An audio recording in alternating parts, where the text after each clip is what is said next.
Alhamdulillah pada malam ini Allah memberikan rahmat kepada kita untuk bisa istiqomah di dalam mentadabbur Al-Quran dan Sunnah.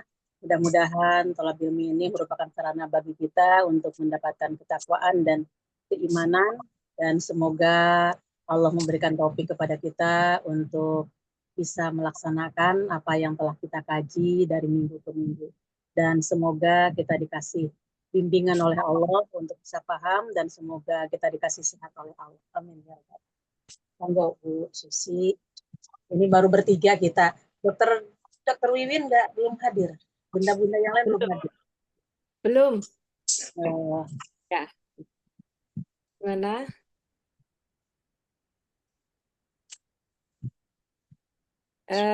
Iya.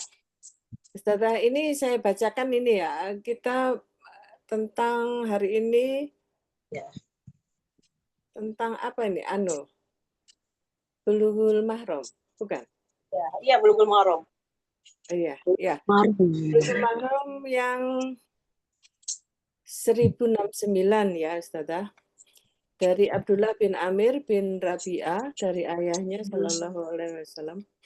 Nabi Shallallahu Alaihi Wasallam memperbolehkan nikah dengan seorang perempuan dengan mas kawin 2 buah sandal. Hadis riwayat At-Tirmidzi. Dia mensaksikannya dan hal itu masih dipertentangkan. Ini saat itu Rasulullah mengizinkan apabila tidak ada yang dibuat mas kawin 2 buah sandal. Artinya ini sepasang sandal gitu ya, Ustazah, untuk jadikan mas kawin. Jadi mas kawin apa saja berbentuk materi seberapapun gitu kan, mengenai nilainya, yang penting si perempuannya ridho, insya Allah itu sah. Sah nikahnya dan halal pergaulannya. Iya, Ustazah. Jelas ya. Bahasanya dahulu kan seingat saya dengan hafalan Al-Quran juga diperbolehkan untuk diberikan sebagai mas kawin begitu ya, Ustazah? Ya, akan tetapi ya utamakan materi dulu. Kan ditanya dulu Rasulullah, apa materi yang kamu punyai gitu. Nggak punya apa-apa ya Rasulullah. Terus beliau ini keliling-keliling disuruh oleh Rasulullah, coba minta ke keluargamu. Cari-cari keluarganya, ternyata nggak ada yang ngasih apapun. Nggak ada ya Rasulullah, katanya, nggak pada punya semuanya. Ya akhirnya, kamu punya apa? Ya punya sepotong kain ini. Ya kain itu kalau disimpan dipasang di atas, bawahnya nggak ketutup. Kalau di bawahnya dipasang, berarti atasnya nggak ketutup. Maka setelah itu Rasulullah bertanya, apakah ada yang hafal dari Al-Quran? Maka dia menjawab, bos, iya saya hafal surat anu, surat anu, surat anu. Maka kata Rasulullah, jadikan itu sebagai mas kawin untuk pernikahanmu dengan istrimu. Ya begitu Bu Susi. Ustazah, misalkan ya, itu mas kawin itu membuat si wanita atau keluarga wanita itu tersinggung, itu bagaimana ya Ustazah? Misalkan si calon menantunya ini, yang laki-laki ini sebenarnya kaya, lalu dia memberikan mas kawin yang remeh-temeh ya, misalkan punya uang banyak tapi dia memberikan mas kawin sandal. Nah ini bagaimana Ustazah? Apakah boleh? Itu boleh-boleh saja kalau si istrinya ridho. Kalau seperti yang Ibu katakan tadi, yaitu calon suami yang pelit. Ya, misalkan terus langsung ditolak oleh si wanita di acara tersebut. Itu ya biasanya kalau sekarang ini kan suka ada kompromi ya antara calon istri dan calon suami itu. Kamu mas kawinnya minta apa gitu kan, biasanya ditawarin gitu si perempuan. Mamanya kata perempuan, ya terserah gitu. Ya bagaimana kalau aku kasih untuk perhiasan mulai dari seperangkat perhiasan cincin, gelangnya, kalungnya gitu kan, anting-anting. Ya, ditaksir keseluruhannya umpamanya 30 gram umpamanya yang sederhana aja gitu. Kemudian ditambah uang sekian juta dan seperangkat alat sholat. Bagaimana? Oh ya udah. Nah, udah gitu kan ACC. Jadi begitu di depan penghulu itu sudah nggak ada penolakan lagi, Bu Susi. Ya, ya, ya. Memang itu kan momen yang sensitif ya karena saudara mungkin undangan hadir nanti kalau ada terjadi di luar rencana seperti itu misalkan penolakan atau tersinggung kan yang undangan atau yang lainnya bisa kacau gitu ya istilahnya. Yang namanya undangan yang mengikuti tuan rumah dan orang yang bersangkutan. Undangan kan kita tinggal datang dan barangkali ketika kita datang kan tidak menghadiri pernikahan ini yang pas memang diundang untuk menghadiri ijab kabulnya itu kan. Iya. Oh ini, oh ini, oh ini. Tapi insya Allah dari pihak laki-laki pun tidak akan mengecewakan setelah ada kompromi kepada pihak mempelai putri. Ya, ya seperti itu. Monggo lanjut. Dokter Wiwi, Assalamualaikum. Oh iya. Bentar, Ustazah. Kalau yang di, halo Ustazah. Iya dok, gimana? Kalau yang tadi itu ayat Al-Quran itu teknisnya gimana? Dijadikan sebagai mas kawin, dibacakan saat akad nikah atau terus tiap apa dibacakan begitu gimana teknisnya? Bukan. Teknisnya itu diajarkan suruh menghafal. Yang membimbing adalah suaminya. Seperti gini, saya jadikan Anas Al-Falaq Al-Ikhlas untuk Anda sebagai mas kawin. Si perempuan itu saya belum hafal tiga-tiganya itu, makanya aku bimbing kata suami itu. Ayo monggo gitu kan kata si suaminya itu. Ayo kita mulai. Nah, di situ dibimbing diajarkan Anas yang tadinya dia tidak hafal, kemudian ya seperti kita teori mendidik mengajar gitu kan. Qul huwallahu ahad terus ditiru qul huwallahu terus sampai hafal. Sampai selesai satu surat hafal. Pokoknya ditunda dulu. Ya karena kan nggak bisa langsung takutnya buyar gitu kan memorinya. Nah, berarti besok lagi. Nah, terus berjalan. Jadi surat apa saja yang akan dijadikan mas kawin dan dia si laki-lakinya sudah hafal, perempuannya belum hafal, maka ditularkan kepada si perempuan itu untuk supaya hafal. Itu sistemnya, Dok. Oh, oke. Berarti kalau istrinya motong di tengah jalan, tidak meneruskan hafalan, tidak sah gitu apa? Ya sah-sah saja, sebenarnya sah-sah saja. Berarti kan si perempuan itu nolak mas kawin. Selama si perempuan gini, udahlah halal gitu kan. Tapi itu tidak bisa tidak kan sudah ada janjian, ikat janjian gitu kan. Jadi si perempuan itu harus mau, harus hafal gitu supaya barokah gitu dalam rumah tangganya. Gak usah nolak. Baik. Ya Ustaz, terima kasih. Oh enggak, posisi Dokter Wiwin ini on. Dokter Wiwin itu bisakah? Iya, ada maaf terlambat tadi. Ya. Ya, saya nggak bisa on cam soalnya Cuci yang ini tuh nggak mau dia. nggak stabil ini. Iya, Ini iya. 10. Ini disuntikkan semua. Halo. Iya. Ini yang dibaca 10.70 tadi udah kan? Belum. Halo? Belum. Oh, dari Sal bin Sa'ad radhiyallahu anhu dia berkata, Nabi Shallallahu alaihi wasallam pernah mengawinkan seorang laki-laki dengan seorang perempuan dengan mas kawin sebuah cincin dari besi. Hadis riwayat Al-Hakim. Ini merupakan potongan dari hadis panjang yang sudah lewat di permulaan kitab nikah. Ini yang dulu itu ya Ustadzah? Iya. Yang karena dia nggak punya apa-apa itu ya? Iya. Iya. Jadi walaupun dengan sebuah cincin dari besi, saking wajibnya mas kawin. Kalau tidak ada mas kawin dan mas kawin itu di utang gitu, itu selama-lamanya utang, dan dalam pernikahannya kalau tidak dibayar jinah namanya nanti rumah tangga. Itu untuk menghalalkan rumah tangga hubungan suami istri. Oh, jadi wajib ya mas kawin ya Ustazah Wajib. ya. Nah, Ya. iya baik.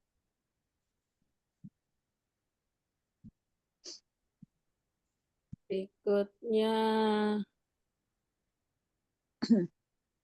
1071 ya. Iya, tadi 1070. Iya.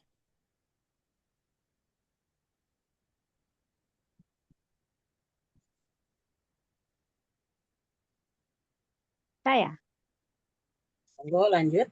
Dari Ali radhiyallahu anhu, dia berkata, mas kawin itu tidak boleh kurang dari 10 dirham. Hadis mauquf riwayat Ad-Daruqutni, dan mengenai sanadnya masih terdapat perbincangan. Ya. Jadi artinya belum tentu sahih gitu ya Ustazah. Yang berbicara kan Ali. Dari Ali dia berkata, ya kan, perbicaraan Ali bukan Rasulullah. Mas kawin itu tidak boleh kurang dari 10 dirham. Padahal di hadis yang lain Rasulullah menghalalkan walaupun cincin dari besi tadi. Ya. 10 dirham itu berapa rupiah jadinya ya? 1 dirham berapa rupiah dong? Kali 10. Iya, harus lihat di 3.500 ya. 3.500 kali 10 berarti 35.000 dong. Ya, sekitar itu mungkin. Itu paling rendahnya. Ya, coba dirham. Monggo Dokter Wiwin, dirham berapa 1 dirham, Dok? Coba saya lihat dulu di ini. Ya. 1 dirham berapa rupiah ya? Ya, searching.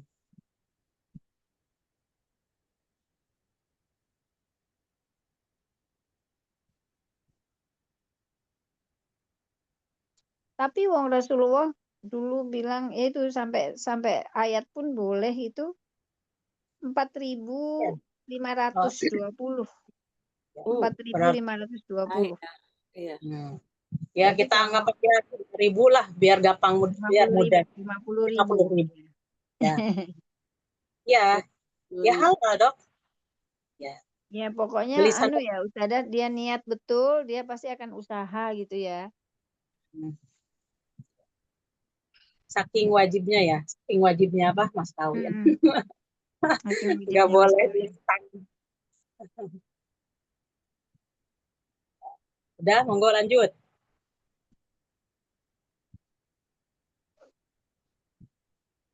Oh, ini 1071.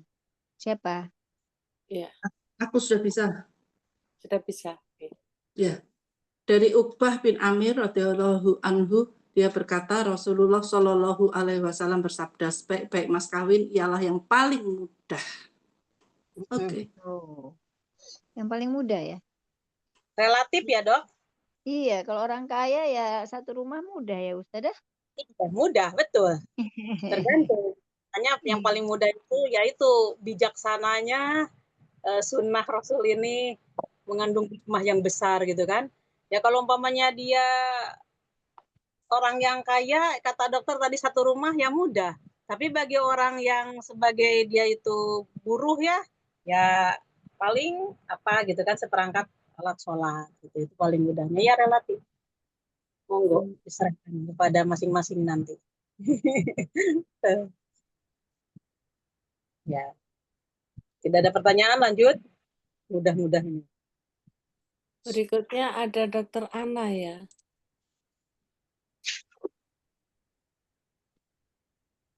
Ya, insya Allah bisa. Nomor berapa? 1072. 1072 ya, bismillah.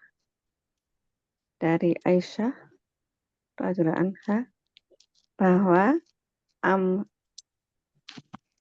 Amrah bin Al-Ja'un berlindung dari Rasulullah SAW ketika ia dipertemukan dengan beliau, yakni ketika beliau menikahinya. Dia bersabda, engkau telah berlindung dengan sebuah perlindungan. Lalu beliau menceraikannya dan memerintahkan Usama untuk memberi mut'ah berupa 3 potong pakaian. Hadis riwayat Ibnu Majah. Dalam sanad hadis itu ada seorang perawi yang ditinggalkan hadisnya. Enggak paham, apa ini ya? Aisyah radhiyallahu anha berkata, menjelaskan bahwa ada seorang perempuan namanya Amroh bin Jaun. Amroh bin Jaun ini dinikah oleh Rasulullah Shallallahu Alaihi Wasallam. Maka ketika malam pertama dia mengatakan, lakon uzdi, aku memperlindungkan engkau kepada Allah. Ya Rasulullah enggak panik. Loh, lakon uzdi bima azin, kata Rasulullah. Sungguh kamu telah memperlindungkan kepada yang maha kuat, yang maha segala-galanya. Jadi ketika si perempuan tadi menolak atas pernikahan, sudah dinikah ya ini, cuman ya malam pertamanya berkata gitu, aku berlindung, jadi nggak suka, aku tidak suka kepada Anda, kalau bahasa kita, aku berlindung kepada Allah dari Anda. Jadi Rasulullah diperlindungkan kepada Allah. Ya bahasa Rasulullah kan, ya udah fatolakoh, akhirnya Rasulullah menceraikannya dia. Tapi kan Rasulullah mohon maaf, kalau pada malam pertama kan mungkin sudah membuka pakaiannya atau bagaimana, maka ketika mau sedama, si perempuan itu menolaknya dan berlindung, aku berlindung kepada Allah. Maka akhirnya Rasulullah menolaknya, akan tetapi tetap dikasih mut'ah, menyuruh sahabatnya memberi mut'ah pakaian 3 helai, ya 3 gamis mungkin kalau kita. Itu Dokter Ana bagaimana? Mut'ah itu apa? Mut'ah itu kalau sudah diceraikan harus ada nafkah dari mantan suami sebagai ganti rugi. Mut'ah adalah nafkah setelah si suami menceraikan. Selama itu masih masa iddah. Oh gitu. Loh, kok bisa menikah dengan si Amrah ini, kenapa ya usia? Terus habis itu dianya nggak mau. Iya, si Amrohnya ini yang pertama mau, begitu malam pertama ditolak. Ya emang apa? Saya nggak habis pikir. Kata saya ini begitu saya baca ini, loh, kok ada ya perempuan yang menolak Rasulullah? Iya, itu aneh. Ya, orang-orang itu berharap menjadi istri Rasulullah. Ini malah menolak menjadi istri Rasulullah. Sudah dinikah oleh Rasulullah malah ditolak gitu. Ya, sebenarnya pada Rasulullah itu ada uswatun hasanah. Jadi Rasulullah tidak memaksakan diri, tidak bisa memaksa kepada si perempuan yang memang itu tidak mau. Jadi ini untuk uswatun hasanah bagi umat-umatnya. Maka ketika dia itu menikahi atas izin orang tua atau ada paksaan dari pihak lain, sehingga begitu malam pertama betul-betul itu ditolak, maka jangan dipaksa itu perempuan. Dulu Rasulullah seperti ini, ceraikan aja. Memang dia sendiri perempuan itu gitu. Itu dah. Nah, ya astagfirullah. Ini baru dengar cerita yang seperti ini, kayaknya nggak pernah dengar cerita yang ini. Ya, merugi sekali orangnya. Merugi sekali orangnya. Ada kejadian di saudara saya itu. Di saudara saya ada kejadian gini. Suaminya itu ustadz. Ya namanya ustadz kan pakaiannya ya ustadz. Nah si perempuannya ini, saudara saya ini perempuannya. Ada paksaan dari orang tuanya ya nurut, tapi begitu malam pertama sampai seminggu, sudah 2 minggu, sampai 3 minggu sampai 1 bulan itu mohon maaf, kalau tidur itu semuanya ditutup gitu. Seperti orang yang diberongkos semuanya, mulai dari bawah, sarung kaki, pakaian celana dalam, celana luar, gamis, kerudung diikat, menghadapnya juga ke tembok gitu. Itu kejadian itu. Akhirnya ya lama kemudian nggak bisa dipaksakan cerai. Iya.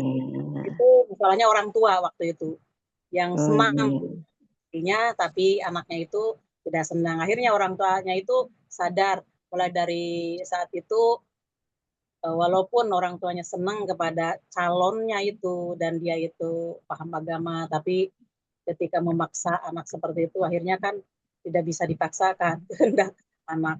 Ya begitu, Dok. Iya, terus Monggo itu sih. Tata, Ya. kembali ke mut'ah. Ini mut'ah ini hukumnya bagaimana di Islam? Artinya begini, kalau Rasulullah memberikan mut'ah 3 potong pakaian itu artinya kan nafkah itu tidak terus-menerus ya. Nah, Jadi belum, maksudnya saya itu belum pernah tahu ada apa ilmu tentang mut'ah itu kalau di Islam gimana sih sebetulnya? dilihat di surat apa, Dok? Monggo tentang mut'ah. Silahkan saya lihat di apa di indeks di Al-Qur'an. Dibantu Ustadz Google monggo tentang mut'ah ayat berapa gitu. Saya lihat di indeks Al-Qur'an. Itu jelas bertakwa Allah. Jadi disesuaikan dengan kemampuan si perempuan itu, si laki-laki itu.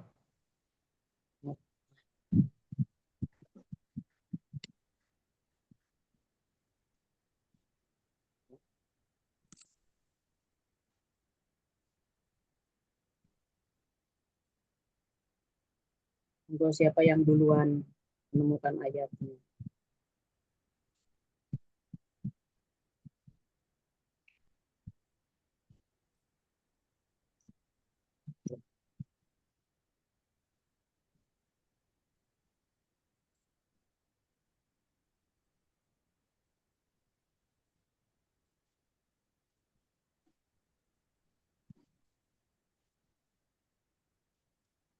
Mukminun ayat 5 sama 6.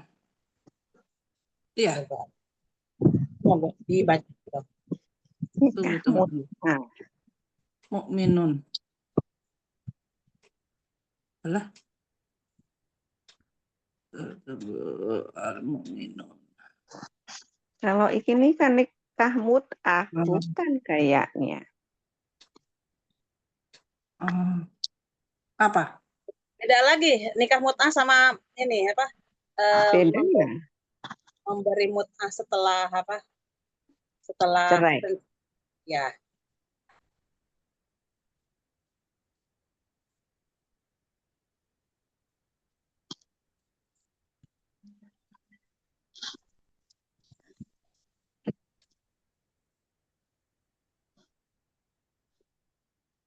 Judulnya itu apa? Sama saya sambil saya ambil ini ya, saya ambil mushaf dulu.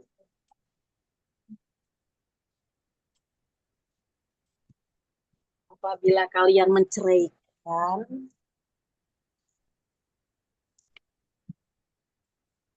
cerai.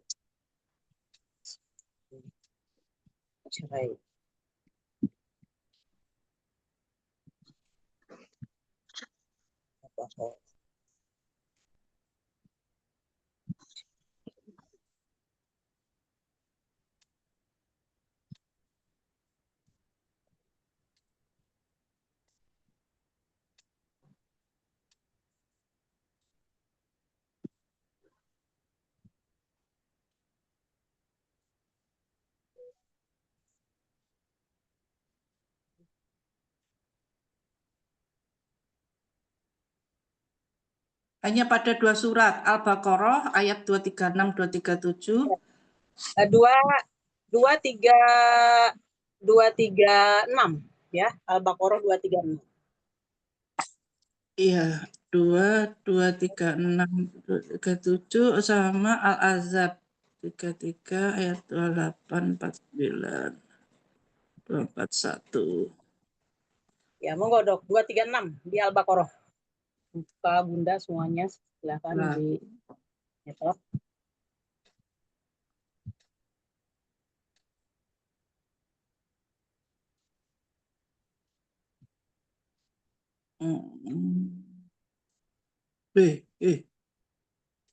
Kok nggak mau? Oporo berapa, Us? 236. 256. 23. 236. 236. Ya. Kok nggak mau ini, tak padat-padat. Tidak ada kewajiban membayar mahar. Ya. Tidak ada dosa. Silakan. Saya baca aja ya, Us. Iya, iya dibaca. Tidak ada dosa bagimu untuk tidak membayar mahar jika kamu menceraikan istri-istri kamu yang belum kamu sentuh atau Iya. campuri, atau belum kamu tentukan maharnya. Berilah mereka mut'ah bagi yang kaya sesuai dengan kemampuannya, dan bagi yang miskin sesuai pula dengan kemampuannya pula, sebagai pemberian dengan cara yang patut dan ketentuan bagi orang-orang yang berbuat ihsan. Nah, ini adalah tanda ihsan, tanda berbuat baik yang dilaksanakan oleh Rasulullah. Kan tadi Rasulullah sudah menikahi Amroh bin Jaun. Maka ketika malam pertama kan belum menyentuh. Cuman baru mau menyentuh, si perempuan tadi berlindung. Akhirnya diceraikan oleh Rasulullah sebelum Rasulullah menyentuhnya. Maka Rasulullah memberikan mut'ah 3 helai baju. Pas kan dengan Al-Qur'annya? Bagaimana Dokter Dia? Oh gitu, jadi boleh ya boleh tidak gitu ya. Tapi di sini kalimatnya Cuma boleh. Kalimatnya hakon alal muhsinin, merupakan hak kepada orang-orang yang berbuat baik. Oh, kalau Ya. hak itu berarti harus ya? Harus memberi sesuai dengan kemampuannya gitu ya, karena mungkin sudah menikah, sudah di kamar, sudah melihat kali gitu ya, Us ya. Ya, ganti rugi karena kan dia sudah melihat itu, sudah melihat, mohon maaf, sekujur tubuh perempuan tadi. Tuh. Dikasihlah hak kepada orang-orang yang berbuat baik. Maka ini dicontohkan oleh Rasulullah. Maka di sini tidak semata-mata kalau toh Allah tidak memberikan rasa cinta kepada perempuan, bukan semata-mata sebenarnya kalau menurut emosi kita, ada ya perempuan yang menolak Rasulullah. Tapi ini ada uswatun hasanah, Allah yang berakuan hati perempuan seperti ini, Dok. Jelas ya? Ya, Dokter Dia Itu ada mahar-mahar itu tadi, Us. kan belum maharnya dikembalikan. Maharnya belum ditentukan. Ini yang 237-nya, 237-nya. Ya, monggo. Ya. Ana, lanjut Ana. Oh gitu. Ini. Jika kamu menceraikan mereka sebelum kamu sentuh atau campuri, padahal kamu sudah menentukan maharnya, maka bayarlah separuh dari apa yang telah kamu tentukan. Kecuali jika mereka atau pihak yang memiliki kewenangan nikah suami atau wali membebaskannya. Pembebasanmu itu lebih dekat kepada ketakwaan. Janganlah melupakan kebaikan di antara kamu. Sesungguhnya Allah Maha melihat apa yang kamu kerjakan. Ya, paham, Dok. Iya, jadi kalau sudah menikah ya sudah ditentukan maharnya, dibayar separuh saja boleh, atau dikembalikan utuh, itu lebih baik mungkin gitu. Kalau tidak disentuh ya, Dok? Kalau tidak disentuh, oh ya. Itu kalau syarat. sudah disentuh? Ya kalau udah disentuh full. Oh full, ya. Nah, kalau udah disentuh di ayat selanjutnya nanti, apabila kamu menceraikan istri-istrimu, apa yang telah kamu berikan kepada istrimu jangan kamu ambil. Nah, gitu. Bukan hanya mahar saja, berbagai. Gitu. Kalau sudah, pokoknya sudah sebulan, 2 bulan, sudah 1 tahun, kan pasti mungkin ada pemberian ini, pemberian itu. Maka seandainya kamu mau mengganti suatu istri dan dia menceraikan, maka apa yang kamu sudah diberikan itu jangan kamu ambil lagi. Ambil. Ya, ya, ya. Timbilen. Iya, iya. Model gitu. Orang Jawa itu biasanya begitu. Jadi Nah, nggak boleh. ini Ustazah 241-nya ini. Bagi istri-istri yang diceraikan terdapat hak mut'ah dengan cara yang patut. Nah, yaitu patut itu maksudnya itu sesuai dengan kemampuan si suami ya. Kalau Ya. bisa terus-menerus maksudnya seumur hidup itu ya alhamdulillah, kalau enggak bisa ya alhamdulillah gitu ya. Enggak. Bukan ya, bukan. Di dalam hadis dikatakan dibatasinya dengan masalah iddah, Dok. Walah. Udah. Kalau dia masih masa iddah, yaitu istilahnya boleh dikatakan hak itu yaitu kewajiban. Tapi ketika iddahnya sudah habis, maka si perempuan itu tidak ada hak untuk menerima lagi. Gitu. Selama iddah. Hadis itu. Oh, gitu. Oh, oke. Baik. Kalau ini, kalau sudah punya anak diceraikan itu pembiayaan untuk anak itu bukan mut'ah ya. Bukan, itu napakoh ya. Oh, kalau itu ada ketentuannya di Islam wajib Oh, kewajiban itu di situ. Di selanjutnya itu yang mana ya? Maka kewajiban suami kepada anaknya memberi makan dan memberi pakaian, ya kan?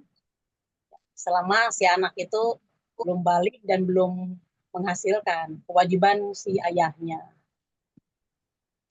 Oh gitu.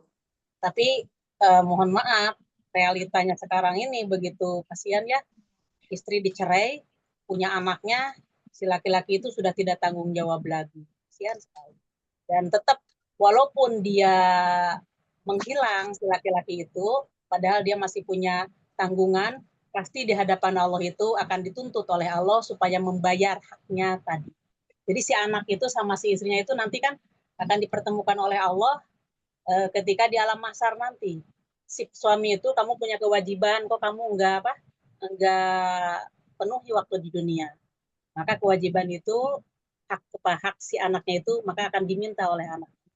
Pada saat nanti materi sudah nggak ada, akhirnya kebaikan si bapaknya tadi yang tidak mau ngurus waktu di dunia dikasihkan kebaikan itu. Sampai Ada itu. balik ya Ustazah? Kenapa? Sampai balik atau sampai mereka Ya, bekerja? ya sampai dia balik, sampai dia belum punya penghasilan, maka itu masih Tanggungan orang tuanya itu. ayahnya. Oh ya. Kenapa tanggungan ayah? Karena si ibu itu tidak berhak untuk tidak punya kewajiban untuk memberikan nafkah. Ya. Iya, sampai belum punya penghasilan ya. Soalnya kalau balik zaman sekarang tuh makin mudah ya baliknya. Iya. 12 tahun sudah balik, belum bisa cari duit, nggak dinafkahi ya celaka. Kuliah, iya. Betul. Kuliah juga, iya toh. Iya, itu belum punya penghasilan. Itu berarti para ibu yang janda-janda yang pelihara anaknya itu luar biasa ya, Usia. Ya, betul itu. Jadi ketika si ibu single parent ini mencarikan nafkah untuk anaknya sampai apa yang dia mampu dikerjakan, itu adalah merupakan sedekah si ibu kepada anaknya tersebut. Terus dan terus sampai anaknya itu betul-betul dididik dalam agama, dewasa, diarahkan. Sementara si ayahnya itu tidak tahu menahu tentang itu. Itu realitanya begitu kok rata-rata sekarang. Iya. Sekarang ada laki-laki yang takut. Masya Allah. Kenapa mereka melakukan itu? Karena mereka jauh dari Al-Quran dan Sunnah. Intinya tidak mengerti.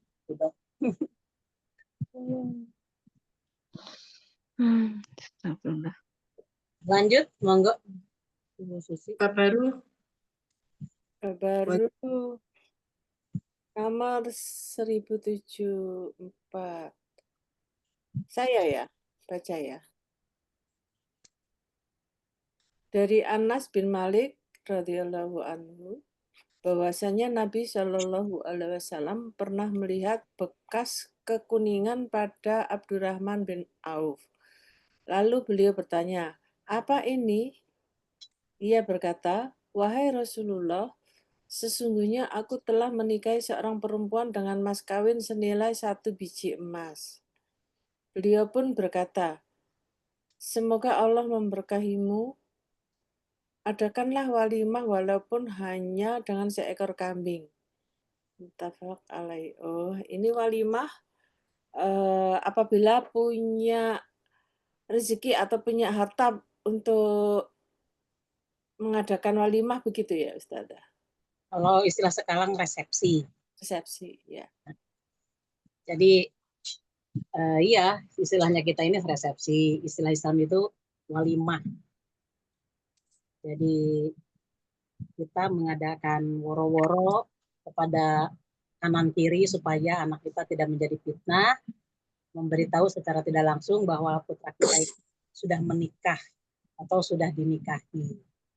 Jadi akhirnya ketika mereka naik sepeda motor berduaan gitu, orang-orang pada ngelihat siapa dia, nggak begitu lagi karena sudah dikasih tahu kanan kiri ada perwakilan, oh iya kemarin, oh pantesan kemarin ada syukuran, ada pembagian gitu kan, kotak nasi gitu, di atasnya kan ditulisin. Tapi kalau umpamanya sudah ada resepsi di gedung ataupun di rumahnya sendiri itu sudah jelas, woro-woronya panjang sampai ratusan orang ya. Begitu dok. Ustazah, Ya. Abdurrahman bin Auf kan kaya. Iya. Jadi maksudnya kenapa Rasulullah mengatakan adakanlah walimah walaupun hanya dengan seekor kambing?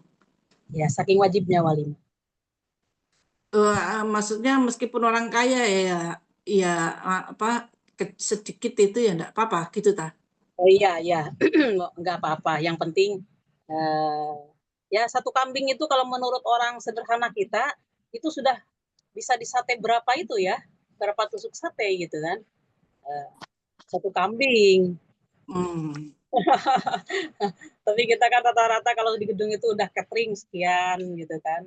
Iya. Ya, untuk dihitungnya berapa personilnya itu. Hanya 500 porsi apa berapa sudah jelas. Ya begitu. Ini berarti kira-kira istri keduanya ya? Istri pertamanya kan ditinggalkan di Mekah. Kalau iya, kalau di sini tidak disebutkan masalah background-nya atau sejarahnya, dan ketika seseorang di zaman Rasulullah itu menikah, istri yang ketiga, keempat, tidak ada perbincangan masalah istri ke satu keduanya. Makanya di sini to the point langsung menjelaskan masalah wali gitu. Itu dok. Oh iya, yang penting bukan istri keberapanya, tapi peristiwanya apa, kegiatannya ya. Ya betul. Rasulullah sendiri kan ketika beliau menikahi Jenab, gitu kan. Jenab itu kan mantannya Zaid bin Sabit. Maka diadakan walimah. Malam-malam kan orang-orang masih kumpul di rumahnya Jenab tersebut, di rumah Rasulullah. Maka akhirnya Rasulullah itu pergi ke rumah istrinya yang lain. Maka istri-istrinya kan kaget. Kenapa? Anda kan nikah ya Rasulullah. Kok Anda ke rumahku gitu. Kata Rasulullah, ya di situ masih banyak tamu, maka turunlah ayat, wahai orang-orang yang beriman, janganlah kamu menyusahkan Nabi. Gitu. Nabi kan mau melarang, mau menyuruh dia pulang, sungkan gitu. Maka Allah sendiri, akhirnya Rasulullah yang menyampaikan itu kepada para sahabat. Ya sudah malam, masih ngobrol, sudah makan, masih ngobrol di rumah itu. Jadi Rasulullah itu sungkan mau nutup tirai kamarnya. Ya. Baik.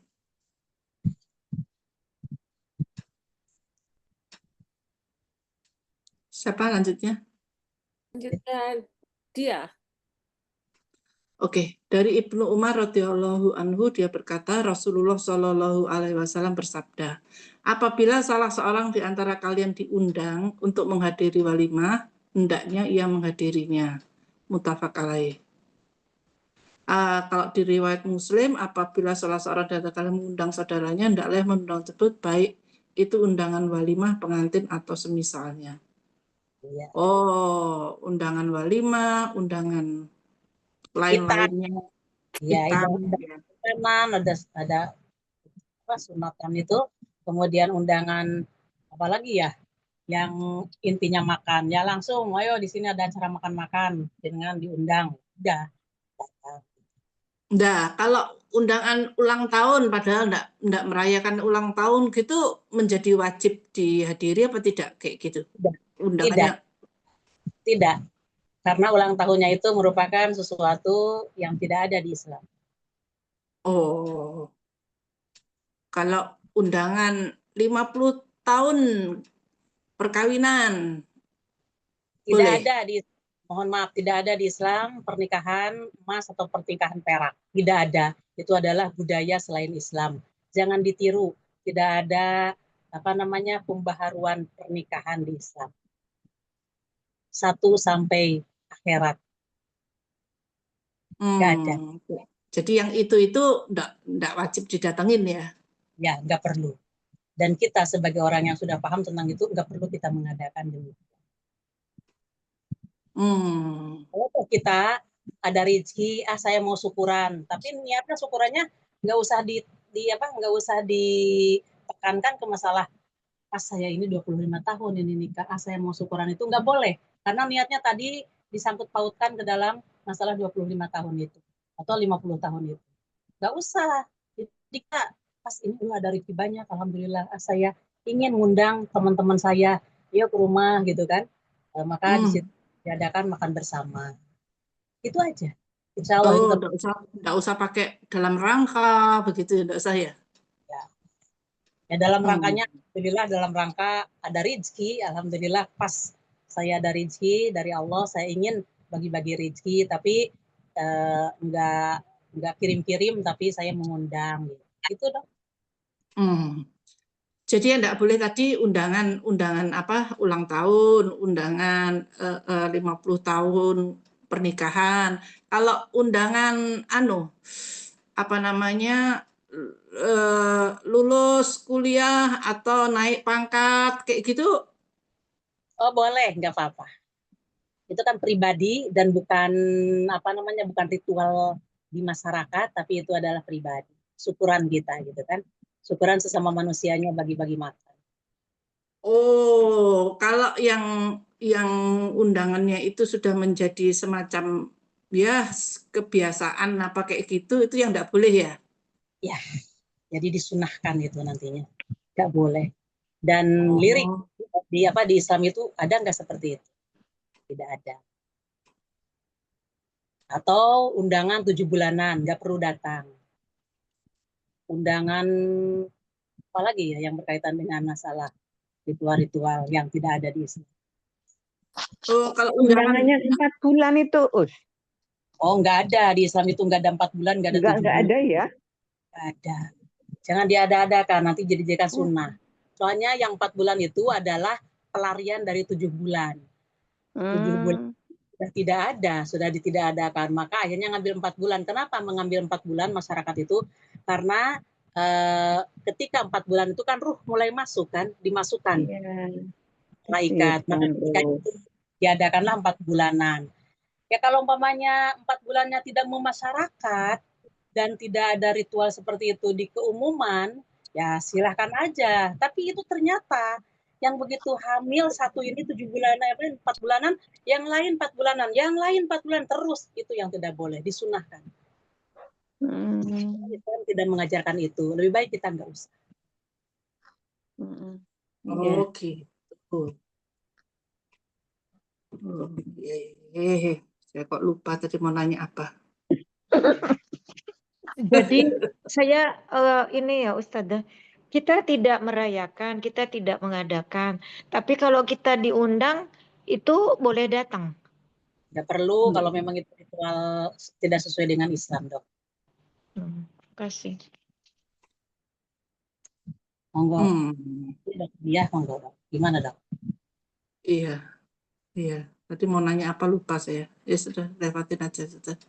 Ya nggak apa-apa, nanti di celah-celah kalau sudah ingat tanya lagi. Iya. Monggo lanjut, siapa sekarang? Dokter Sinta ya? Ya, Sinta. 1076 dari Abu Hurairah radhiyallahu an. Dia berkata, Rasulullah Shallallahu Alaihi Wasallam bersabda, seburuk-buruk makanan ialah makanan walimah. Orang fakir yang selayaknya datang malah tidak diundang. Sementara orang kaya yang enggan datang malah diundang. Siapa saja yang tidak memenuhi undangan tersebut, ia telah durhaka kepada Allah dari Rasul-Nya. Hadis riwayat Muslim. Paham, Dok. Ya, kalau misalnya kita mengadakan walimahan, terus kita mengundang orang-orang tertentu saja, padahal kita punya tetangga atau kita punya kenalan yang fakir, terus kita tidak undang, nah itu salah. Ya, itu makanan paling buruk ya. Jadi tanda makan paling buruk itu ketika orang mengadakan walimahan tadi, dipilih-pilih. Yang kayaknya diundang, nah yang fakirnya yang harusnya dia memang membutuhkan makan, malah tidak diundang. Tapi yang kaya, ya realitas sekarang seperti itu. Ada. Gitu. Ini kalimat yang siapa saja yang tidak memenuhi undangan tersebut, ia telah durhaka. Ini bagi yang mana? Bagi yang Bagi siang orang kaya yang diundang enggak datang gitu. iya, bagi yang mau kaya ataupun miskin, ini keumuman sebenarnya. Siapa yang diundang di dalam walimah harus datang. Cuman dijelaskan di awalnya itu perhatian kepada orang yang mengundang. Perhatian, jangan sampai seharusnya dia itu perlu makan makanan yang ada di walimahan itu karena dia fakir ingin merasakan, ingin mencicipi mungkin makanan gedungan itu, malah dia tidak diundang. Tapi orang-orang yang kaya yang sudah terbiasa makanannya itu enggan sebenarnya untuk berangkat, malah diundang. Akan tetapi kalau dia sudah ada undangan, tetap harus dipenuhi undangan tersebut. Itu dong.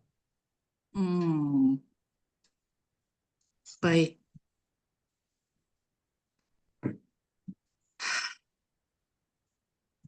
Selanjutnya Dokter Wiwin ya? Ya. 1077 dan darinya Abu Hurairah radhiyallahu anhu dia berkata, Rasulullah SAW bersabda, apabila salah seorang di antara kalian diundang, hendaklah ia memenuhi undangan tersebut. Jika ia sedang berpuasa, hendaklah ia mendoakan, dan jika ia tidak berpuasa, hendaklah ia makan. Oh, jadi kalau puasa datang aja, tapi doakan aja gitu ya, Ustadzah. Iya. Tapi kan kalau ada juga, iya. Ada juga yang bilang ada salah satu hadis apa cerita bahwa di akhirnya orang yang undang bilang kalau kamu nggak makan ya udah saya juga nggak makan. Akhirnya dia berbuka. Itu gimana ya, Ustadzah? Oh, kalau itu kan seorang saudara yang saudaranya itu kerjaannya puasa terus gitu kan, disaudarakan oleh Rasulullah laki-laki ini. Ketika dia itu melaksanakan ibadah terus-terusan kepada Allah, si istrinya itu dibiarkan. Si istrinya dibiarkan, tidak diopeni. Jadi akhirnya istrinya itu nggak mau bersolek. Maka ketika saudaranya ini yang datang, kok kenapa kamu sepertinya kurang nyaman gitu ya. Habis suami saya ini saudara kamu itu nggak pernah membutuhkan aku katanya gitu. Nah, dari situ maka saudaranya tadi yang datang itu memperhatikan keadaan si suaminya, ya itu memang betul ternyata ibadah terus, nggak pernah berhenti ibadah. Begitu siang puasa terus. Maka begitu giliran disiapkan menjamu tamu, ayo kita makan, ayo aku lagi puasa, enggak, aku enggak akan makan kalau kamu tidak makan. Akhirnya buka juga. Itu masalahnya orang yang tadi ibadahnya terus-terusan, tidak menghiraukan kebutuhan si istrinya, tidak memenuhi kewajiban dia kepada istrinya. Padahal istrinya itu punya hak dari dia, tapi dia tidak memenuhi. Itu dok. Kalau yang ini di dalam masalah puasa, umpamanya kita lagi puasa sunat ataupun puasa mau nyaur gitu, kodok, kemudian diundang. Saking wajibnya kita mendatangi undangan, itu maknanya.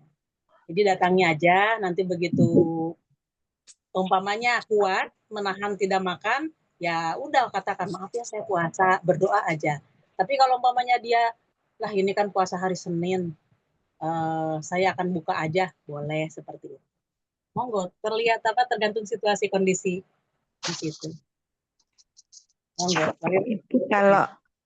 Kalau rutin dia puasa, pas ada undangan terus dia enggak puasa, itu terhitung pahala enggak ya Us? Karena kan sudah kebiasaan dia puasa. Di dalam hadisnya, ketika dia itu sudah memiliki amalan yang rutin tadi, yang istiqomah tadi, apabila dia bepergian ataupun dia sakit, maka pahalanya tidak terputus tetap. Kalau tadi kan mendatangi undangan. Beda ya. Apakah ketika kita mendatangi undangan itu disamakan dengan bepergian? Kalau saya itu tidak sama. Kalau umpamanya kita bepergian itu kan mau bepergian niat umpamanya ke Bandung atau ke Jakarta. Tapi saya sudah rutinitas umpamanya. Tapi pas berangkat hari Senin, akhirnya kalau saya bepergian ini hari Senin, nanti takutnya lemes di jalan, makanya udah saya membatalkan aja. Nah, karena dia sudah rutin, insya Allah pahalanya tetap. Tapi kalau umpamanya ini dari sini ke gedung gitu untuk mendatangi itu, maka dia ada pilihan. Monggo kalau umpamanya mau puasa, tinggal ngomong aja puasa dan mendoakan kepada yang punya hajat tadi. Tapi kalau dia mau berbuka, monggo berbuka. Ya gitu dok, teks hadisnya itu. Bepergian sakit.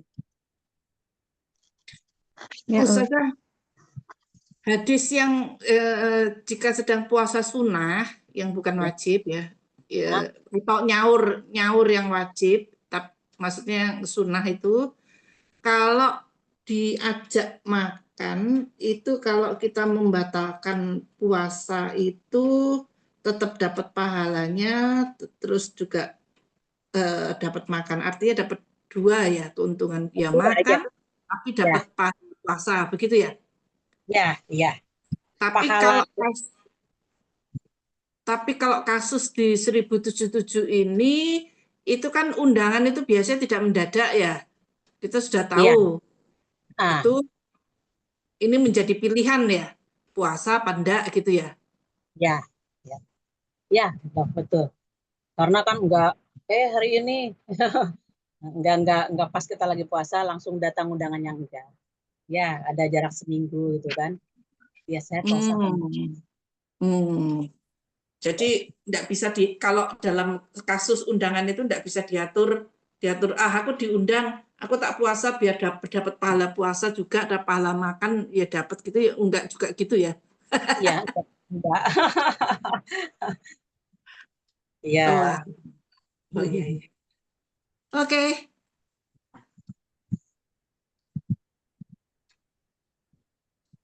Abangnya belum makan. Ya, dokter dia. Sama ya. 1078 ini sudah jadi satu. Sama. Nih 1079. Iya, dokter dia sekarang. Lagi. Loh. Lah dokter Wiwin, dokter Sinta, dokter Anu belum?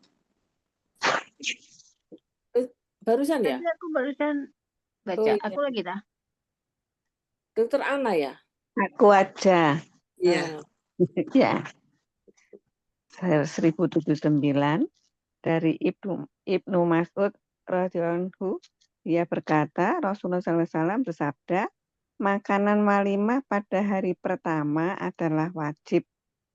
pada hari kedua adalah sunnah, dan pada hari ketiga adalah sum'ah.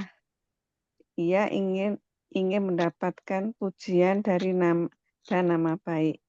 Barang siapa ingin mendapat pujian dan nama baik, Allah akan membuka aibnya. Hadis riwayat Al-Tirmizi, dia menganggapnya asing. Para perawinya adalah perawi-perawi kitab Sahih Bukhari. Paham dok mananya? Makanan berkali-kali gitu tak? Sampai hari 3 pertama, hari hari. kedua. Iya wajib karena untuk walimah mengumumkan bahwa anak kita kan sudah nikah, umpama dalam pernikahan. Kemudian walimah kedua masih dibolehkan. Begitu walimah ketiga itu Rasulullah menganggap orang tersebut itu adalah sum'ah. Ingin didengar orang. Wah, gitu kan. Oh, sampai 3 hari 3 malam. Wah, bahkan mohon maaf, ada sebagian katanya sekarang ini lebih daripada itu. Sampai 7 hari 7 malam gitu. Maka itu adalah sum'ah. Dan barang siapa, sum'ah itu ingin didengar orang, wahnya dia di dalam kepemilikan harta gitu. Jadi ini tidak ada. Orang-orang kan cuma 1 hari dalam walimahnya, ini sampai 3 hari. Jadi udah ditandain gitu. Oh, ini yang punya hajat 3 hari 3 malam ini. Gitu. Jadi ada rasa kesombongan. Tapi kemudian pun di sini mengikuti apa yang dia inginkan sum'ah tersebut, popularitas dalam hal masalah kepemilikannya, maka sama Allahu bihi, maka Allah akan memperdengarkan terhadap dia dan akan membuka aibnya. Nanti ada aibnya mungkin barangkali, oh ternyata 3 hari 3 malam itu dia jual rumah ataupun dia pakai uang apa gitu ya. Ya, akhirnya kan orang tahu tuh begitu giliran bayarnya gitu kan sampai jual rumah kemarin. Oh, udah kedengaran oleh orang, wahnya tadi kan 3 hari 3 malam. Jadi artinya di sini ketika kita melaksanakan walimah, usahakan apa adanya yang kita miliki, enggak usah ngutang-ngutang gitu. Karena setelah selesai walimah tidak ada beban untuk bayar-bayar utang. Itu dok, Islam itu mengajarkan seperti itu. Makanya tadi kan diringankan Rasulullah, walimah tetap wajib walaupun hanya ekor kambing. Ini berlebihan gitu ya usia. Ya, Mau pamer gitu, pamer kekayaan. Ternyata pamer kekayaan akhirnya itu dapat hasil dari apa? Hutang. Gitu udah selesai rumahnya. Iya. Ada. Gitu. Kalau begini Ustazah, bikin pestanya ya sudah tidak hari hitungan, tapi 1 hari itu misalnya bikin pestanya misalnya 2 hari, tapi pagi, siang, malam. Pagi ini untuk misalnya hanya keluarga terdekat, terus siangnya itu untuk teman-teman SMA misalnya, terus malamnya itu untuk teman-teman kuliah, apa kayak gitu, misalnya seperti itu tuh masuk sum'ah apa enggak? Tergantung niatnya, tapi kembalikan ke dalam redaksi ini, to'amu yaumisani, makanan hari kedua, itu sunnah. Jadi kita ngambilnya di hari kedua. Jadi untuk teman SMA, dengan undangan-undangan yang lain, berakhirkan di hari kedua. Nggak usah mengambil hari ketiga, khawatirnya hari ketiga ini termasuk ini. Gitu. Khawatir. Ya. Iya, baik.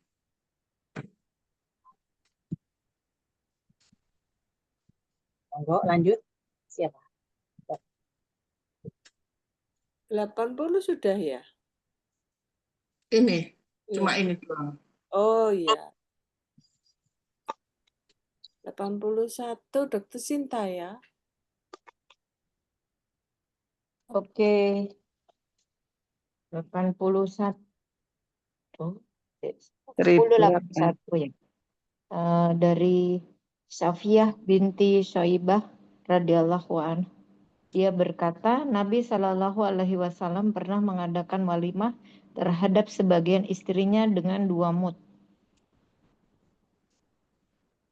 Dengan 2 mud syair atau gandum. Hadis riwayat Al-Bukhari. Saking wajibnya walimah, maka Rasulullah pun mengadakan. Tapi di mudda ini dengan 2 mud gandum. 1 mud itu 2 kali siukan ini ya, tangan. Berarti sekitar setengah liter. Berarti kalau umpamanya 2 mud, berarti sekitar 1 liter. Ya, sekitar itu. 2 mud kan berarti seperti orang zakat fitrah ya Ustazah? 2,5. Ya. Ya sekitar itu. Jadi mungkin berapa 1 kilo lebih gitu mungkin. Iya. Ya, lebih 2 kilo kurang dikit. Mengadakan walimah ketika wajib menikahi. Jadinya walimah itu wajib ya? Iya, supaya tidak menjadi fitnah. Jadi orang-orang tahu. Akad nikah aja, terus abis itu syukuran, biasa-biasa aja maksudnya ya kerabat-kerabat dekat saja gimana? Sama Tidak tetangga perlu. juga kanan kiri ya, Dok. Iya. Ya itu sudah cukup, itu sudah termasuk itu. Jadi Iya. artinya tidak perlu diadakan di gedung gitu kan, sederhana. Iya. Ustazah, dalam hal ini 2 mud itu maksudnya sedikit ya? Ya sedikit maksudnya. Kalau dengan padahal maksudnya saya agak bingung begini. Rasulullah itu kalau ngasih mahar ke istri-istrinya itu besar. Tapi kalau walimah sedikit. Ini ada cerita walimah sedikit. Jadi ini sebetulnya bagaimana? Pada saat yang dengan walimah yang sedikit ini, apa maharnya juga besar? Oh, maharnya ditetapkan maharnya itu besar. Untuk mahar itu adalah untuk mengangkat marwahnya seorang perempuan, kehormatan perempuan, jadi tidak menghinakan perempuan. Tidak pakai sendal jepit gitu kan. Jadi tinggikan derajatnya para istrinya dengan memberikan mahar yang banyak. Tapi ketika walimah, hanya beberapa orang yang datang pun cukup. Oh, ini Rasulullah sudah nikah. Jadi yang diundang makan ini adalah umpamanya orang yang sekitar aja di lingkungan rumah Rasulullah, rumah istri-istrinya itu. Atau selamatan ini Ustazah ngirim makanan ke tetangga, ke kerabat, maksudnya gitu tanpa mengadakan acara di rumah. Oh, enggak apa-apa. Tapi di atasnya tulisan atau enggak ditulisan pun enggak masalah. Cuman kan nanti pasti yang dikirim bertanya kan, ini ada acara apa gitu kan, Dok ya, biasanya ya. Iya. Nah, maka ketika ada pertanyaan, oh iya ini saya syukuran anak saya sudah nikah gitu. Loh, kok enggak undang-undang ya? Maaf, saya enggak ngundang-undang, tapi saya ini bagi-bagi aja tetap makan.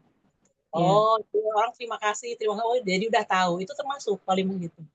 Dan itu dialami oleh saya sendiri. Kan suami, saya punya nikah dengan suami kan bawa anak 5. Maka ketika menikahkan perempuannya itu, saya enggak undang-undang, tapi di depan rumah itu pasang terop, kemudian dari pihak laki-laki kan datang. Satupun tetangga tidak ada yang diundang. Ya memang dari keterbatasan juga. Akhirnya ya saya buat kotak, kemudian dibagi-bagi kepada semuanya, ditulisin bahwa pada tanggal sekian jam sekian itu saya sudah menikahkan ini. Jadi orang-orang tahu. Ya begitu Dok. Iya. Orang lebih suka mungkin kayak gitu. Soalnya kan praktis, tidak perlu datang terus malah dapat kiriman, syukuran.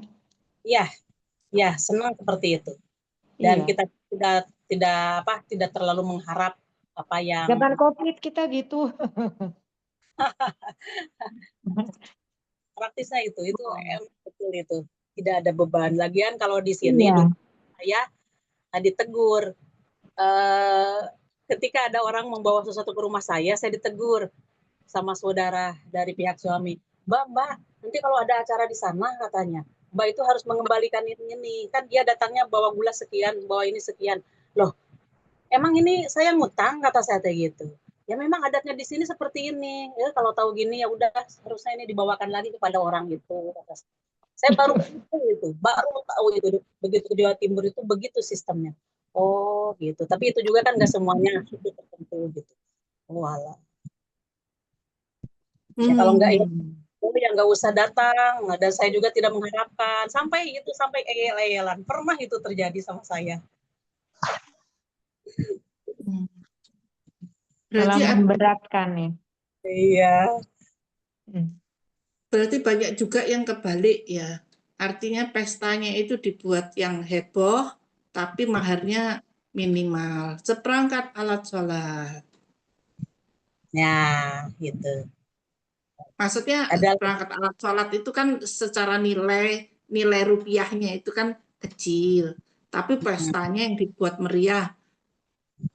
Biasanya kan begitu ya. Maksudnya kebalik gitu ya. ya dengan undangan sekian ya dok. Iya, Ya, iya. itu. Tapi sah nggak dengan adanya mas kawin seperti itu sah. Kalau si perempuannya kan ridho kan, tadi juga kan, walaupun hanya sendal. Iya. Us mau tanya, perjanjian. itu tentang mahar tadi ya. Itu kan kalau ada seperangkat alat sholat dan Al-Quran. Nah, itu yang si lakinya, mantan laki itu wajib ngajarin si istrinya untuk ngaji dan sholat dengan baik. Tapi seandainya yang laki itu sudah nggak bisa ngaji, sholatnya bolong-bolong, misalkan itu kayak gimana ya Usi? Gimana itu ya? Walaupun mas kawinnya tidak menggunakan Al-Quran dan seperangkat alat sholat, itu sudah tetap menjadi kewajiban si suami untuk mendidik istrinya. Ya, diperhatikan masalah ibadah istrinya. Dan itu merupakan kewajiban, dan kalau umpamanya dia tidak menjalankan itu, si suami itu nanti akan ditanya di sisi Allah. Dia sebagai pemimpin, apa yang diajarkan kepada istrimu. Terus tadi kata dokter, si suaminya juga sholatnya juga bolong-bolong dan nggak bisa ngaji, itu bagaimana? Maka dari itu kalau kita melirik ke dalam ajaran syar'i, ketika ar-rijalu qawwamuna 'alan nisa itu bahwa laki-laki akan menjadi pemimpin bagi perempuan, berarti dia akan memimpin di dalam segala urusan, terutama di dalam masalah peribadahan dan mempertanggungjawabkan diri kepada Allah. Maka di situ punya kewajiban si laki-laki Islam itu dia untuk belajar, untuk menuntut ilmu, dan menuntut ilmu tidak terbatas mulai dia balik sampai dia diwafatkan oleh Allah untuk semua pihak, laki-laki atau perempuan. Maka ketika si laki-laki sudah menjadi suami, dalam mendidik anak istrinya itu terus menerus sampai diwafatkan gitu. Jadi tidak ada batasnya. Kesalahannya tadi, kenapa si laki-laki dia tidak mau belajar, tidak mau mengaji.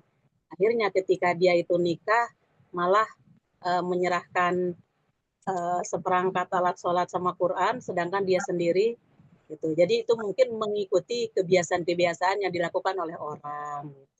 Begitu.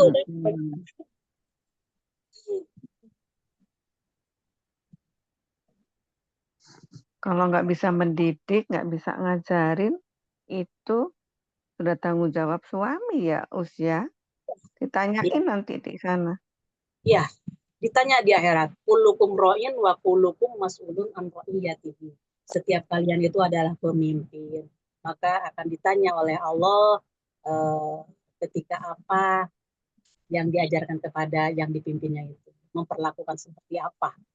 Ketika dalam itu berlaku untuk berbagai individu. Termasuk kita ini sebagai pemimpin di rumah tangga di bawahan suami, kita pun nanti ditanya. Bagaimana kamu cara menghadapi amanah dari Allah, suami kita kan sebagai amanah. Kemudian anak kita sebagai amanah. Semuanya akan diminta pertanggungjawaban. Maka wajiblah bagi kita muslim-muslimat itu menuntut ilmu syar'i, hak dan kewajiban suami istri itu bagaimana. Ya, itu dokter. Yes. Monggo, bagaimana? Dok, Bu Susi, terdia? Iya. Kalau ada pertanyaan monggo bertanya dulu, kalau enggak dilanjut.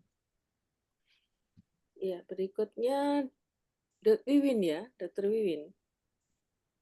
Ya, 1082 dari Anas radhiyallahu anhu, dia berkata, Nabi Shallallahu alaihi wasallam pernah bermalam bersama Syafiyah selama 3 malam di daerah antara Khaybar dan Madinah.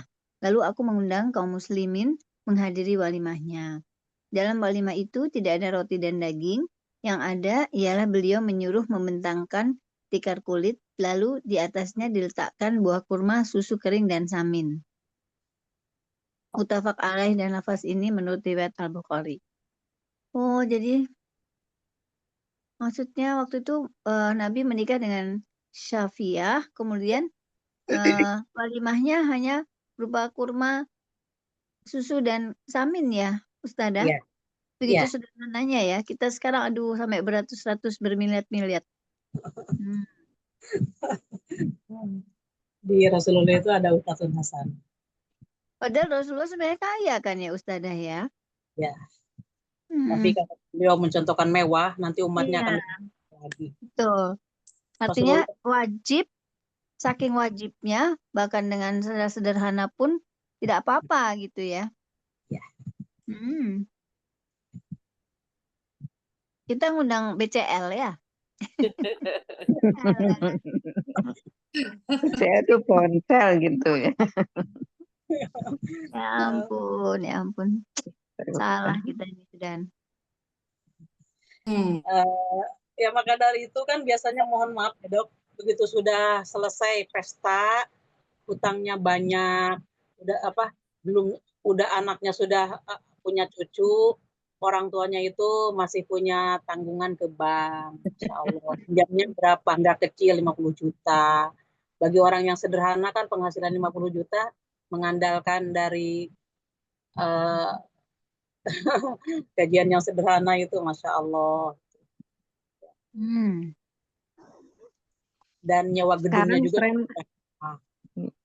Ini kan sekarang tren anak-anak tuh sekarang malah ini, pokoknya nikah, ijab kabul, selesai, walimah yang saudara-saudara saja selesai. Tabungannya sudah untuk kontrak rumah, untuk apa, beli kendaraan. Bagus kan? Sekarang gitu. Betul. Bagus. Iya, itu ada di anak saya yang kakaknya Sam ini kan, dokter lihat putra anak saya yang kecil ini, terus itu kakaknya kan nikah. Waktu nikah itu saya nggak begitu paham. Artinya apa? Si istrinya itu beliau kerja di New Era. Si putra saya ini di percetakan, desain grafik itu. Dua-duanya mungkin itu nabung gitu ceritanya. Tahu-tahu begitu sudah mau nikah baru ngomongnya itu sudah menentukan istilahnya di halaman ini cateringnya itu dari Gresik di sekian mas kawinnya sekian gitu. Mas kawinnya itu sederhana, yaitu yang nggak sederhana lah, cukup aja gitu. Mas kawinnya itu seperangkat alat sholat, kemudian cincin dan uang gitu. Cuman saya nambahin uang, ditambahin gitu oleh saya itu. Udah biar untuk penghormatan kepada perempuan, kepada istrimu. Jangan murah-murah amat gitu. Saya yang nambahin sama suami. Dia tahu. Jadi saya nggak menentukan ABCD-nya, nggak tahu. Tahu-tahu dia. Terus saya tanya gitu. Kok kamu punya uang dari mana itu? Kami berdua katanya nabung gitu. Begitu sudah nabung, ya itu. Di Baitur Rojak, Dok. Halaman Baitur Rojak yang share itu. Di situ. Di halamannya Baitur Rojak, kemudian akadnya di Masjid Baitur Rojak. Mantap itu sebenarnya, luas juga. Alami lagi lihat danau. Masya Allah. Tahun berapa itu? Jadi nggak merepotkan orang tua ya? Ya. Dan sebelumnya sudah pesan kontrakan. Ya. Jadi mereka itu anak saya yang itu saya nyarikan kontrak, udah punya kontrakan aja gitu. sebelum nikah itu sudah dia tinggal di kontrakan, tapi enggak sama istrinya, maksud saya calonnya, dianya gitu, anak saya yang kan dia yang menafkahi, yang mempersiapkan tempat gitu kan. Jadi dia anak saya yang ngontrak, udah saya yang udah. Jadi mohon maaf, bulan maduitnya itu dikontrakan gitu. Ya, ya pokoknya ceritanya bagus banget gitu, alhamdulillah. Ya begitu dok, itu cerita sepintas. Masya Allah. Monggo, ada pertanyaan kah? Saya tanya Ustazah, saya pikir maaf tadi suaranya Ustazah menghilang, jadi saya pikir Ustazah ceritanya sudah selesai, jadi saya nyelanin tanya tadi. Ustazah mau Sekarang nanya. ini ya, suara saya kedengaran nggak? Masih putus-putus? Kedengaran. Kedengaran. Monggo, pertanyaannya apa dokter? Ini Sofiah ini kan yang kalah perang, karena kalah perang itu toh? Ya, hamba sahaya. Hamba saya yang kalah perang terus mau dinikah sama siapa panglimanya, terus bilang nggak pantas, gitu kan saking cantiknya toh. Nah, jadi ini pernah bermalam bersama Sofiah selama 3 malam di daerah ini apa maksudnya kalimat ini apa menunjukkan pada saat itu lagi perang, dalam situasi perang itu apa gimana? Ya, dalam kondisi perang Rasulullah istilahnya bulan madu di waktu perang gitu. Dan Sofiah ini adalah anaknya apa namanya, sesepuh orang Yahudi gitu, anaknya pendeta orang Yahudi, ketuanya kafir, maka Sofiah dapat, maka nggak pantas ini untuk dihyah, maka diambil aja diberikan kepada Rasulullah, maka dihyahnya atau pemimpin perangnya itu dibiarkan dia mencari leyak perempuan lain. Kalau Sofiah ini untuk Rasulullah, ya. Nah, ya betul itu. Diruin oleh Aisyah. Panjang cerita. Iya. Ya. Iya. Oh alah, jadi makanya settingannya seperti ini ya. Oke. Jadi saking wajibnya, kembali lagi bahwa walimah itu harus diadakan supaya orang-orang tahu itu sudah berlangsungnya pernikahan, maka insya Allah tidak akan jadi fitnah, karena ketika kita sudah walimahan dengan sederhana, oh ya sudah nikah, makanya berangkat mau naik mobil berdua, mau naik sepeda berdua, mau jalan berdua pagi siang sore, itu dok. Lanjut berikutnya apa ini, Dokter Sinta ya? Ya, Dokter Sinta. Ya, 1083 dari salah seorang sahabat Nabi Shallallahu Alaihi Wasallam. Dia berkata, apabila 2 orang mengundang secara bersamaan, maka penuhilah orang yang paling dekat pintu rumahnya. Jika salah seorang di antara mereka mengundang terlebih dahulu, maka penuhilah undangan yang lebih dahulu.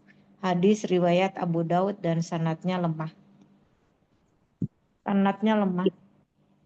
Islam ini walaupun sanadnya lemah, tapi matannya itu bisa kita ambil pelajaran, dan inilah etika di dalam Islam mengajarkan siapa yang ngundang duluan, maka itulah yang didahulukan. Kalau pas waktunya bersamaan. Nanti umpamanya setelah kesini kita di situ 1/4 jam, kemudian kita langsung ke undangan yang keduanya itu. Tapi kalau umpamanya pas berbarengan mengundangnya, maka rumah yang paling dekat dengan kita yang didulukan oleh kita datangi.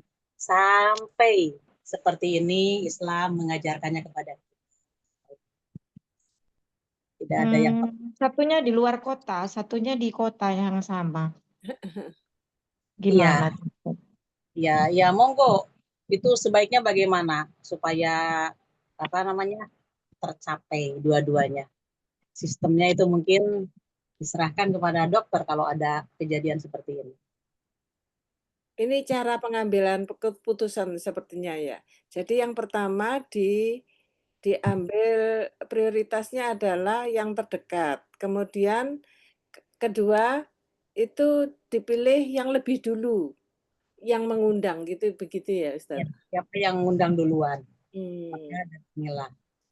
dilihat dekatnya baru kedua siapa dulu yang Atau kalau umpamanya yang di luar kota duluan, berarti kita datangi luar kota duluan. Umpamanya ya, punya kebersamaan, jadi kita pulang sudah bubar, ya kita datangi setelah bubar itu, nggak apa-apa. Kita ngomong aja, mohon maaf saya ada undangan saudara kita di luar kota, jadi saya nggak sempat kemarin ke sini karena saya masih di luar. Tinggal ngomong gitu aja, seperti itu.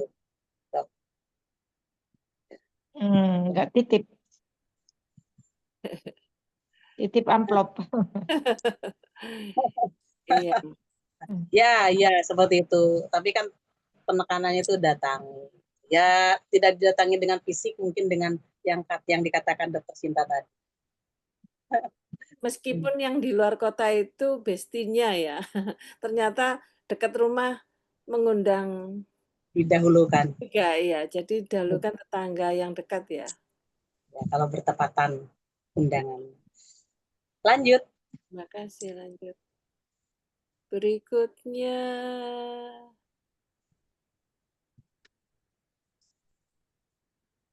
Bentar. Nih, eh, nih, aku iya, dia. dari Abu Juhaifah radhiyallahu anhu, dia berkata Rasulullah Shallallahu Alaihi Wasallam bersabda, aku tidak makan sambil bersandar, bersandar di kursi maupun berdiri bersandar. Berdiri malah tidak boleh ya. Iya. Paham ya Dok ya mananya ya. Ketika orang itu bersandar seperti ya di sisi lain, di hadis lain, Rasulullah itu makan di bawah dan duduk di bawah. Di silsilah hadis dikatakan. Maka Rasulullah itu tidak makan dengan bersandar. Biasanya orang yang makan bersandar itu sangat semangat sekali gitu kan. Sangat apa? Sangat semangat gitu kan untuk makannya itu. Semangat gitu kan. Apa namanya ya seperti kita makan di meja makan itu seperti orang kelaparan gitu kan. Memuaskan hawa nafsu syahwat kita. Seperti itu. Wah, itu kalau bersandar? Di apa namanya di dalam keterangan Subulus Salam demikian Nabi SAW tidak suka duduk makan dengan keadaan tetap seolah-olah orang yang hendak makan dengan sepuas-puasnya. Subulus Salam mengatakannya seperti itu. Jadi kita pemahamannya itu ya tidak apa namanya sepertinya apa ya hidup ketika kita makan itu harus puas gitu. Ini dimakan, itu dimakan. Jadi betul-betul gitu ini memenuhi perut kita. Tapi Rasulullah itu makannya itu tidak seperti itu gitu. Itu maknanya dong. Untuk memuaskan. Ya kalau tidak bersandar juga kalau untuk memuaskan kan pindah sini, pindah situ. Terutama kalau umpamanya kita di gedung, nah, kita habis makan nasi goreng, begitu ada siomay kan ingin nyobain. Sedikit gitu. Insya Allah lama-lama warga juga penasaran. Karena ya banyak aneka menunya di kita. Kalau zaman Rasulullah kan tadi seperti gitu menunya itu di zaman Rasulullah. Tapi kalau pernikahan orang Arab sekarang ya lebih mewah dari kita. Daripada di gedung yang kita ada.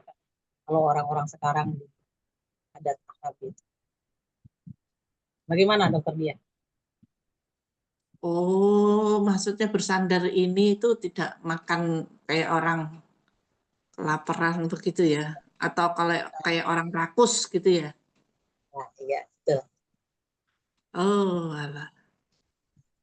Jadi bukan posisi tubuh ya?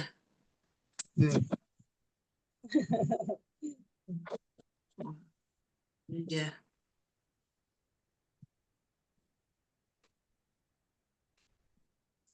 185 saya ya.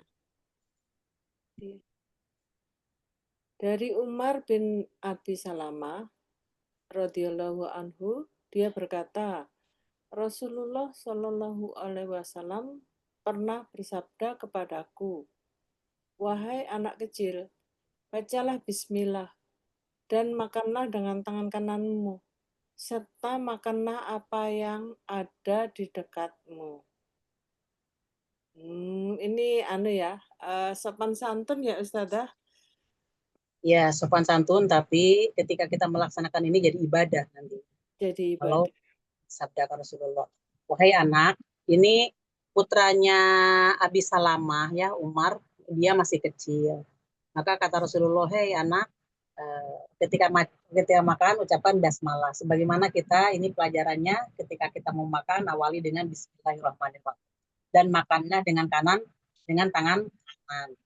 Ya boleh menggunakan tangan kiri. Tangan kiri ini hanya untuk membantu saja, tapi tetap kita memasukkannya itu dengan tangan. Wakul mimma yalika, dan makanlah dari yang dekat kepadamu. Masalahnya apa? Ketika orang-orang Arab itu kalau makan dulu itu kan sama seperti botram gitu kan, nasinya satu tampah banyak gitu.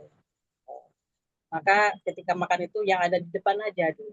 Jangan mengganggu orang kan, kalau mau ngambil itu segini dulu, berarti kan orang itu merasa terganggu oleh itu. Melangkahi ya Ustazah, tidak boleh ya. Melangkahin tangan kepada yang jauh gitu. Iya. Tapi kalau di gedung sekarang ini kan muter ya. Jalan. Kita yang jalan, kita ngambil piring, ini nasi, terus muter terus gitu kan, ikuti antrian. Praktis. Kalau cara makan itu kan setiap kota, setiap negara mungkin itu kan punya cara yang dikatakan sopan ya Ustazah. Itu bagaimana Ustazah? Kalau di Timur Tengah itu kan memakan pakai tangan langsung ya. Tapi kalau di Eropa, iya, makan di Eropa itu kan kalau melihat seperti itu jorok gitu, bagaimana Ustazah? Iya. Maka kita ini punya pedoman. Pedoman kita ini adalah Al-Quran dan Sunnah. Nggak usah melirik masalah sopan dan tidak sopannya dalam hal ini, karena Rasulullah itu memakannya juga dengan tangan. Dan di sini pun katakannya kul, makanlah biyaminika, dengan tangan kananmu.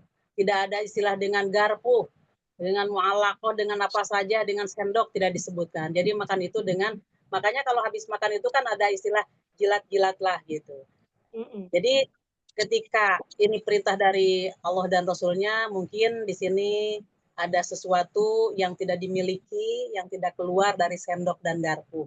Tapi ketika di mereka, orang-orang yang ritualnya seperti itu, ya kita nggak usah niru yang itu sebenarnya. Yang kita, karena kita ini punya pedoman Al-Quran dan Sunnah, maka kita kembalikan ke Al-Quran dan Sunnah. Akan tetapi, kalau di gedung itu kan kita tidak dengan tangan, karena nanti cuci tangannya yang repot antri mungkin gitu. Jadi diambil dengan praktisnya garpu sendok gitu. Tapi kalau di rumah umpamanya kita sendiri, ya kalau pakai sayur pasti insya Allah pakai sendok. Kalau dengan tangan kan nggak bisa juga. Tapi kalau umpamanya kita makan brengkes ataupun apa yang lain-lain yang kering-kering gitu kan. Iya. Makan sup itu kan nggak bisa pakai tangan. Masing-masing. Cuman di Islam itu ketika kita menggunakan tangan itu sudah merupakan ibadah, insya Allah. Ya, Terus doa waktu makan itu ya enggak ada ya, Ustazah? Ya bismillah aja ya. Allahumma barik lana fima rojaktana wa qina azabannar. Tapi itu untuk anak-anak biasanya. Tapi dengan cukup di sini kalimatnya ya gulam samillah. Sebutlah nama Allah. Jadi dengan bismillahirrahmanirrahim. Cukup 20. Baik, Ustazah. Dan ketika selesai ucapannya alhamdulillah ya, ada hadis itu. Allah sangat mencintai dan merahmati kepada orang yang apabila dia makan membaca basmalah dan selesai makan membaca hamdalah. Ada hadis. Baik. Monggo. Ya, sudah habis waktunya, Dok. Iya, sudah, Ustazah. Monggo Mau ada pertanyaan lain-lain barangkali? Insya Allah nggak ada ya. Alhamdulillah, mudah-mudahan apa yang kita pelajari di malam ini menambah untuk ketakwaan kita dan keimanan kita, dan semoga Allah selalu menjaga kita berada di atas jalannya yang terus. Mudah-mudahan kita diwafatkan oleh Allah menjadi muslimin. Amin. Subhanallah wa bihamdika asyhadu an la ilaha illa anta astaghfiruka wa atubu ilaik. Rabbana atina fid dunya hasanah wa fil akhirati hasanah wa qina adzabannar. Wassalamualaikum warahmatullahi wabarakatuh. Waalaikumsalam. Terima kasih Ustazah. Jazakallahu khair Ustazah. Assalamualaikum.